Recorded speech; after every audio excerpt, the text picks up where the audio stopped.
plus l'adversaire est de qualité, Cuiseaux-Louhans, 4e du classement. Une équipe bressane qui manque de se faire surprendre d'entrée avant de provoquer une énorme sensation. Parti de l'arrière, Corian s'appuie sur Giannetta. Il ouvre sur Zembe. Regardez la mésentente Nono-Breton. L'avant-centre de Cuiseaux ne manque pas cette occasion offerte par la défense lyonnaise. Très bien organisé, nullement complexé, les visiteurs continuent de profiter de la coupable passivité des Rouges. Breton sauve une première fois, mais Zembe va pouvoir recentrer sur Kirat. Son coup de tête donne le 2-0 à Cuiseaux-Louhans. Une drôle de surprise pour un public qui n'avait pas imaginé un scénario pareil. Pourtant, Breton n'a rien à se reprocher, du reste il évite le 3-0 juste avant le réveil olympien. Sur ce coup franc, Hervé Goursat visite la lucarne de Mattiello, réduisant le score à 2-1. Un but déclic, car il survient à un moment important, 3 minutes avant la pause. L'OL en avait bien besoin pour se remettre en selle.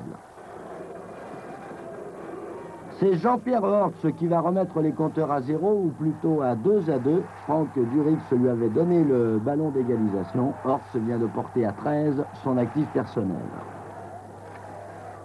La situation au score rétablie, il faut maintenant que les Lyonnais gagnent ce match et ils en prennent le chemin à la 75e minute. Centre venu de l'aile gauche, toujours Jean-Pierre Hortz.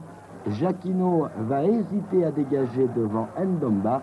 Le Guadeloupéen de l'OL inscrit son 3e but consécutif en 3 rencontres.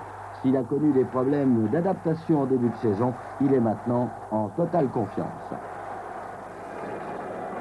Autre garçon en forme, Franck Priou. Grâce à Hortz, il réussit une tête plongeante. But spectaculaire qui donne le 4-2 aux Lyonnais. Des Lyonnais redevenus maîtres de la situation, à l'image de Laurent Fournier, dont les accélérations foudroyantes sont un régal. Pour parachever le succès de l'OL, il ne manquait qu'un but de son avant-centre. Eh bien, Thomas Rimard, qui a frappé la transversale, va conclure la soirée par le 5e but. À l'origine, encore une relance plein champ du capitaine lyonnais. Après les ombres de la première mi-temps, les lumières ont jailli sur Gerland. Feu d'artifice sur la pelouse, et de 16 pour l'OL, qui n'a plus qu'un déplacement à Guignon avant la longue trêve hivernale.